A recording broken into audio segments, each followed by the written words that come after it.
आजच डाउनलोड करा आणि तुमच्या आवडत्या मालिकांचा आनंद लुटा। कळलं तुम्हाला सगळ्यांना काय करायचं ते? चला निघा कामाला लागा। आनंद त्याच्या डिटेल्स काढून ठेव सगळ्या।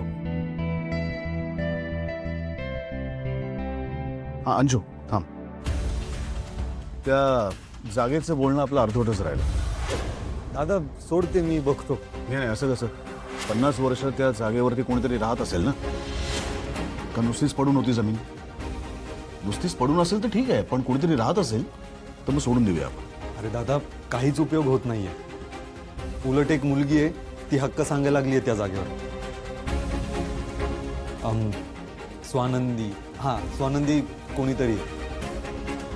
ती जागाच सोडत नाहीये, कारण तिला माहिती आहे सोन्याची खाण आहे ती जागा। मला तर वाटतं तिला आपल्याकडून पैसे हवेत, म्हणून ती अडून बसली आहे। आणि वर म्हणते मी सोशल मीडियावर टाकेन, अब्रू नुकसानीचा दावा करेन, आपल्या कंपनीची बदनामी करेन, अशा धमक्या देते। दादा तुला सांगतो, एक नंबरची चीप आणि थर्ड क्लास मुलगी आहे ती। अंशू सॉरी दादा। नाही पण मला सांग, ती जमीन परत मिळवून आपण नेमकं काय करणार? परत घेतल्यानंतर सुद्धा ती जमीन जर तशीच पडून राहणार असेल त्यापेक्षा आहे तशी राहू देत। हवं तर आपण त्यांच्याकडनं नॉमिनल रेंट घेऊ, म्हणजे त्यांना त्याची जाणीव असेल। दादा त्या जागेचा ते लोक फक्त खाजगी कामासाठी उपयोग करतात। आपल्या हातात आली तर आपण एखाद्या चांगल्या गोष्टीसाठी वापर करू शकतो। नाही, आपले प्रोजेक्ट्स खूप आहेत, प्लीज माझ्यावर विश्वास ठेव। ठीक आहे अंशू, जे काही करशील ते आपली पत आणि नाव सांभाळून करायचं।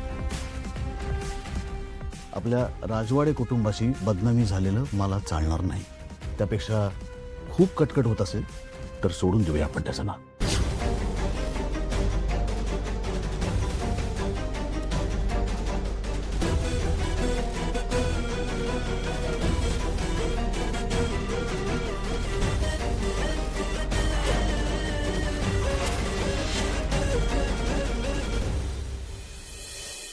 एवढा मोठा व्यवसाय, एवढं मोठं नाव म्हणे समर राजवाडे, अशा माणसामध्ये एक पैशाची माणुसकी नसेल तर काय उपयोग त्याचा? मुळात ही अशी माणसं एवढी मोठी होतात कशी देवच जाणे। आता आपण पुढे काय करायचंय? काही काळजी करू नका, आपण कोर्टात एक पिटिशन फाईल करूया। ह्युमन राईटच्या अधिकाऱ्यांची भेट घेऊ, स्थानिक आमदार खासदारांची शिफारस पत्र मिळत आहेत का बघूया। मी एक लेटर कलेक्टर ऑफिसला सुद्धा पाठवतो। तसंच काही ज्या संस्था आहेत त्यांच्याकडून आपण मदत घेऊया, आणि मीडिया तर आहेच, पण कसं आहे आपण आपल्या बाजूने पूर्ण तयार राहू। नाही, ते राहावंच लागेल आपल्याला, कारण त्या समर राजवाड्याचे विचार ऐकलेत ना त्या माणसाकडनं ऑफिस खाली आपण बुलडोझर वगैरे फिरवणार। मी पण बघते ना तो बुलडोझर फिरवतोच कसा। त्याला जर पैशाचा माज असेल ना तर माणसांची श्रीमंती काय असते हे आपण दाखवून देऊ त्याला। मी म्हणालो होतो ना, या मोठ्या लोकांच्या बुडाखाली जाळच काढावा लागतो। या मोठ्या लोकांना ना मोठेच आवाज ऐकू येतात। आता हा प्रश्न असा बोलून सुटणार नाही। आता ना वेगळाच उपाय केला पाहिजे, मग बघू आपलं घर ते कसे हिसकावून घेत आहेत ते।